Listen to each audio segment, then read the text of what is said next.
Hello, today we're going to talk a little bit about your IP address health for sending email. And so the first thing that I've done here is I've used a tool. You can install it on Debian, Ubuntu, wherever. Usually it's just a postfix log summary tool, but you just install pflogsumm with two M's, and then you put the path of your mail log file. So just run it.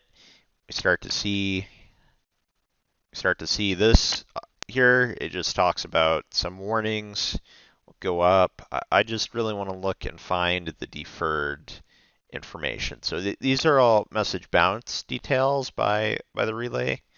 And I mean, while these are good to look into, and we should try to resolve these, um, we also want to fix the deferrals as well. So the first step here would be if we're going to try to fix this deferral issue, iCloud uses Proofpoint. And so if we're sending any emails to iCloud, it's not going to go because this Proofpoint has our IP on a blacklist, and the only way to get off that is well to contact Proofpoint to get off their email blacklist.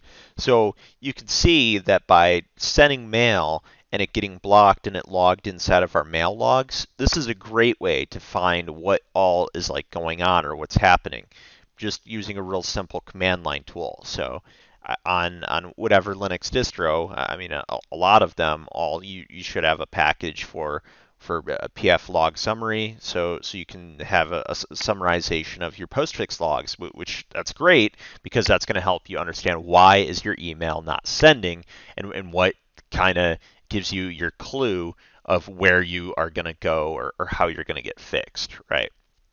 So Proofpoint's big. Here you can see it's big too.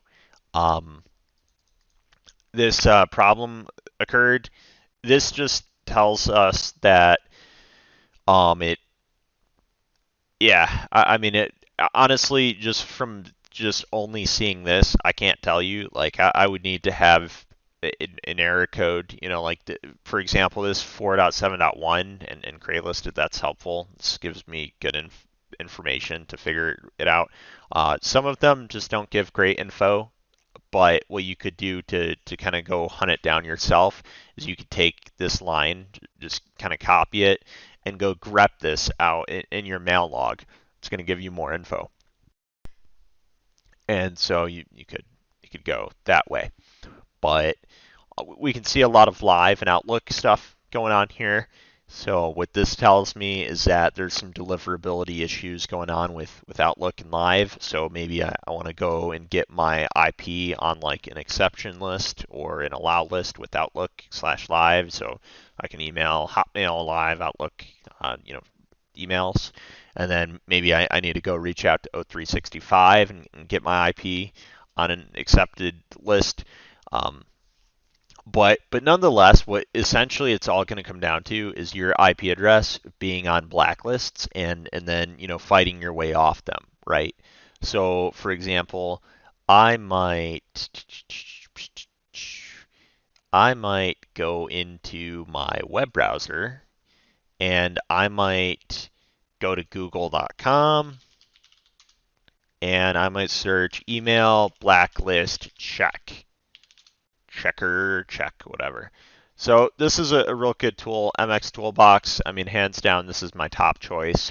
You just click blacklist check, and sometimes it takes a little bit, but anyway, what we see here right away is that UCE Protect L3 has us on a list. And so keep in mind, though, there's multiple lists that UCE Protect has. I believe that there's mainly three. So there's like level 1. Level 1 means that your IP address itself has been caught sending spam, and now you're on like your IP is a spam list. And I don't know if it stays on there for 7 days and then gets dropped. I I think it's harder to get off the level 1 list, but level 2 means that within your network space or your surrounding nearby IPs, like your neighboring IPs, you are now punished because people really close or nearby your IPs have been caught spamming. So that will get you to level 2 list. Level 3 means that your ASN, as in your host, your overall host provider and the IPs that they own altogether, like let's say with OVH, maybe they own over 3 million. Well, in the last 7 days, 1,800 IPs maybe have been caught spamming, and so now your ASN, like altogether, OVH is now on the level 3 list, which gets basically everybody punished that hosts with OVH. That's not that's not good. I mean, but it's not the worst thing in the world. It's just a very strict, hardcore anti-spam policy. So UCE Protect allows you to pay money to get off their list through something called whitepages.org. And I don't know. I mean, personally, I don't like that. I'm not going to pay money to get off this UCE Protect list. Like, to me, it's just not worth it. I don't I don't feel like that's real critical to do. But what I will do though is I'll reach out to Outlook, Outlook/live/Hotmail. I'll get my IP over to them and say, hey, here's my IP. I want this to go through. And then another thing that can help too is if you set SPF records. So set up SPF records for the domain that you're going to be sending mail from. Set up DKIM if you can. I highly recommend setting up DKIM. Set up DMARC so you can see who's spoofing mail using your domain. And then you want to also, before you start sending a bunch of your mail, you want to go through and just get like your whole collective email list, and then you want to like clean it, right? You want to like sanitize or clean your list. So if, for example, you have a lot of people that have junky emails, you might want to purge those emails out and or not send to them. Or you could change a value in a database to like bounce, right? So and to do that, you know, there's APIs, there's tools, there's different ways, there's methods that you can use to check to see if an email is deliverable or not. And at the end of the day, it's just a really good idea before you start sending mail to some Gmail accounts to make sure that it's an okay email first, because otherwise if you send, you know, a listing out to 80,000 people and inside your list of 80,000 you have 1,000 deactivated Gmail accounts and you're trying to send mail to all those deactivated Gmail accounts, it might just come across as suspicious, right? Like you got your hands on a massive email list, and so that might punish you some. So it's just important to make sure that you're keeping a clean email list, making sure that when you're sending mail, you're sending it to valid, good emails to send to, and you want to keep your IP clean. Also, it's important to have reverse DNS.